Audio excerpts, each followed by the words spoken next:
Hi, Jeff. Thanks for your time today. Thanks, Aruna. It's a pleasure. Can I just get a bit of a background about who you are and your role at MetLife?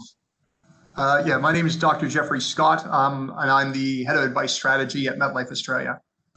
Fantastic. And I know we were speaking previously around, wills, insurance, superannuation.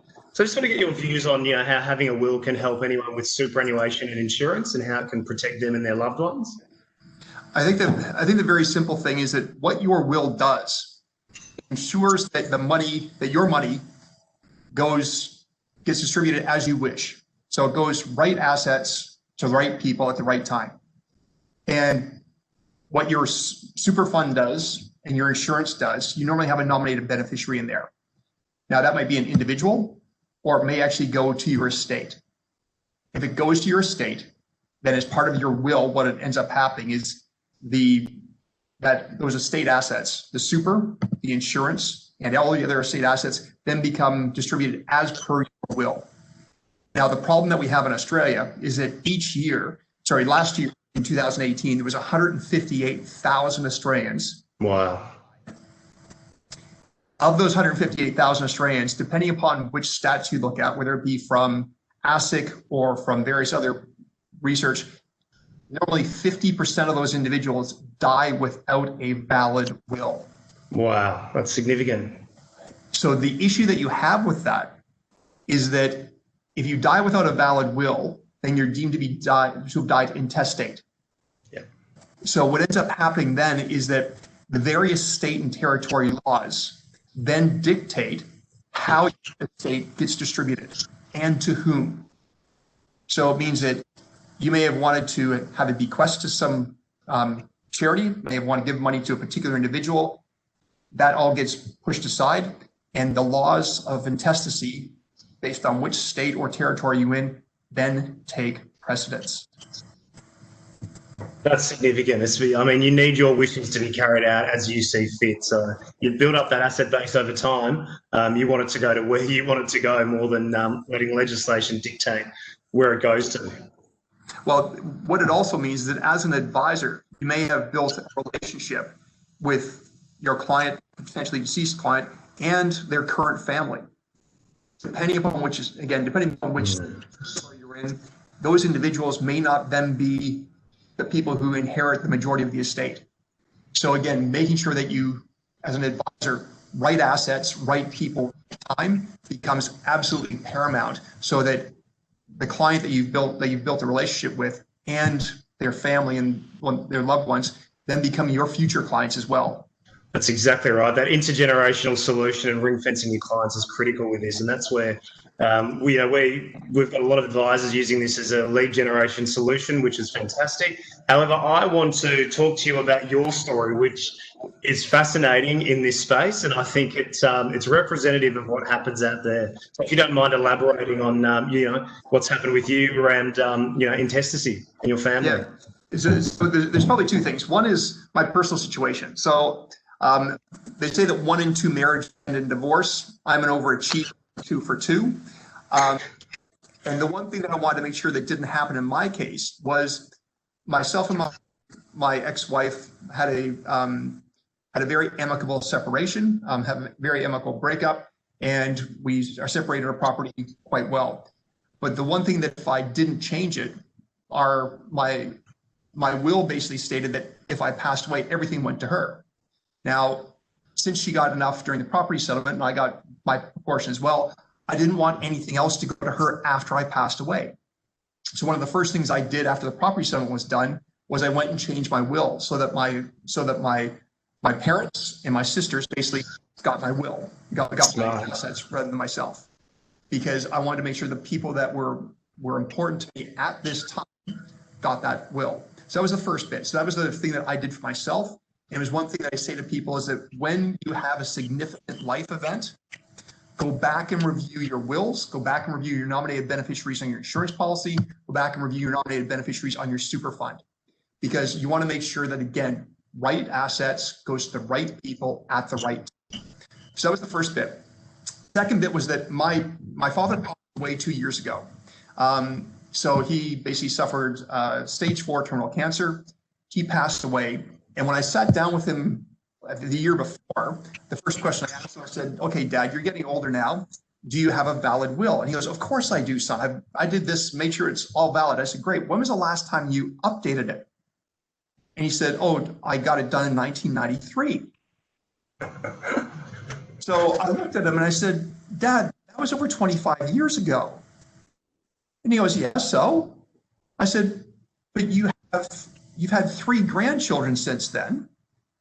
And sorry, you've had three grandsons plus a granddaughter born since you had that will done. And he goes, yeah, so? I said, well, don't you want some of your assets to go to your grandchildren? He goes, of course. He said, but I've told you and your sisters where it's going to go, so you'll just do it.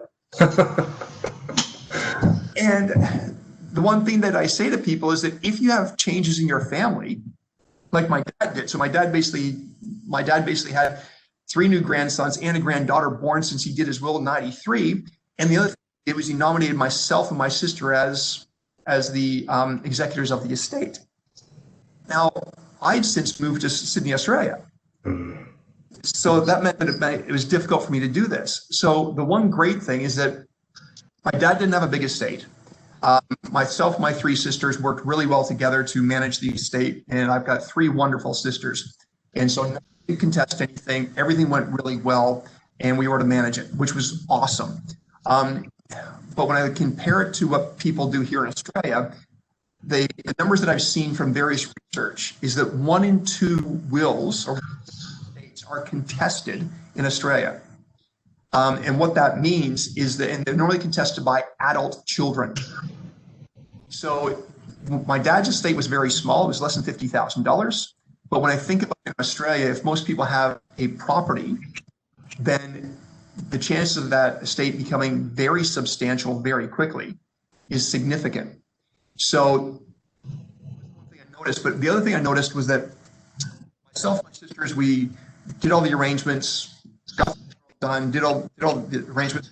And after my dad passed away, again, my dad didn't have very much, but he was, my dad, a Canadian redneck. So he loved sports, he loved fishing, he loved hunting. So he basically had some sporting stuff, he had some fishing stuff, he had some power tools, and he also had a gun collection because he liked hunting. Less than 48 hours after my dad passed, after we had my dad's funeral, I had a relative ring up, contact myself and my sisters asking to have part of my dad's gun collection given to them. I'm thinking, if this happens with an estate as small as my dad's, people coming in trying to do this, then we know that in Australia that again, 1 in 2 wills are contested. You need to make sure that you have or every time you have a significant change to your family situation, or you have a significant change to your personal situation, make sure you go and review your wills, you review your superannuation, and more importantly, you also review your insurance and get a policy. Hopefully you do that as well. But again, for me, it's make sure you get all those lined up, because at the end of the day, if you die, everything gets thrown into your estate. If you don't have a valid will that basically dictates your wishes and dictates how you want your estate distributed, then those assets go to the right people, and it won't get to them at the right time. And if it does intestacy, then again, the state or territory that you're in, the laws in the state or territory dictates where your assets go and who they go to. And fortunately, I have 3 wonderful sisters that made the situation with my dad's bearable, because again, we lost our father, but if I didn't have 3 great sisters, it would have made that so much more difficult. And when I think about friends and family that I know here in Australia that have gone through similar situation, the last thing you want to have when you have a loss of a loved one is have a legacy that you're actually fighting over the assets of the will. And that's all too common. I see and hear it on a daily basis, unfortunately. So it's always good to make that directive. And, you know, what you've just touched on is so pertinent that, you know, when your life changes, and you make sure your will reflects your current circumstances, or make sure if you're an advisor that your clients will does reflect their current circumstances, because that's crucial to the loved ones and the family members. Yeah, and I think that's the thing. You don't want to spend an entire lifetime building up your estate and building up your assets, and realize that, and have a situation that your legacy is that all those assets and all that in your estate goes to people that you didn't want it to have in the first place. Exactly right. Exactly right. That's a great story. I mean, very powerful, and it's representative across Australia, everyday Australians. And just finally, what do you like about our product and our solution, and how do you think we can help? Well, I think this becomes an opportunity for you to basically. I've looked at it, but I think how about you tell us about how we can actually help out advisors and the MetLife clients.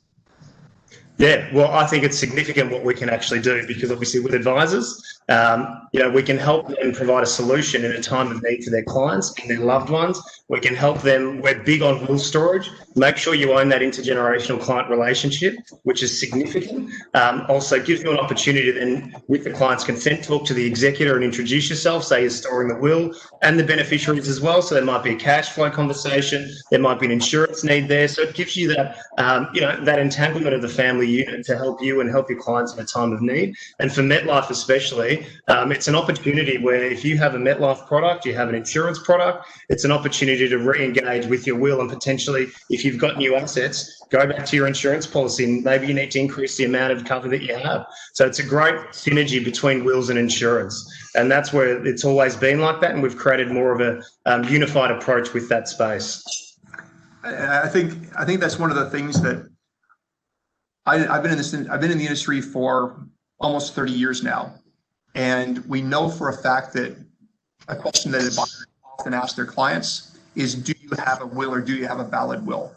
And I know that there have been advisors in the past who have struggled to have this discussion with their clients and make sure that not only do they have a valid will, but more importantly, can they actually direct the clients, recommend appropriate solutions for them in this space, because they don't want to have a situation where, again, they see their clients, or they see their surviving spouse or surviving children having to have massive discussions what happens to the will after the fact.